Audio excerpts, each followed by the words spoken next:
Система оповещения «Казань-Экспо» срабатывает из-за дыма. Начинается эвакуация. Это один из этапов подготовки к играм будущего. Безопасность на первом месте.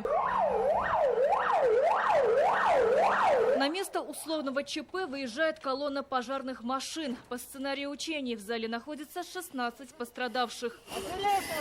В учениях участвовали 320 спасателей и специалистов смежных ведомств. Также 23 единицы спецтехники. На данном этапе цели учений достигнуты, учебный вопрос отработан в полном объеме. По результатам учения будет проведен подробный анализ. Свой штаб развернули врачи. Они отрабатывают действия как в случае ЧП, так и ежедневного дежурства на играх будущего. Это могут быть травмы, хирургические повреждения и отравление продуктами горения. План работает на любую ситуацию, которая может возникнуть. Это может быть и техногенная, и природная катастрофа. Игры будущего пройдут с 21 февраля по 3 марта. Турнир развернется сразу на 10 площадках. В режиме нон-стоп будут работать 20 медпунктов, 40 бригад скорой помощи и 25 мобильных бригад. Оснащены медицинские пункты, определены уполномоченные больницы для приема и определена студенческая поликлиника как спортивная поликлиника игр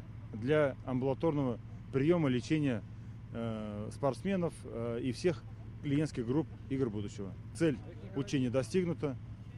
Министерство здравоохранения готово к медицинскому обеспечению предстоящих игр будущего. Международный мультиспортивный турнир «Игры будущего» – это симбиоз реальности и виртуальности. Свое мастерство покажут 2000 киберспортсменов из 100 стран. Участие уже подтвердили Китай, Бразилия, Индия, Турция, Иран и не только. Это практически все страны СНГ и БРИКС. Сирина Васильева, Данил Филатов, ТНВ, Казань.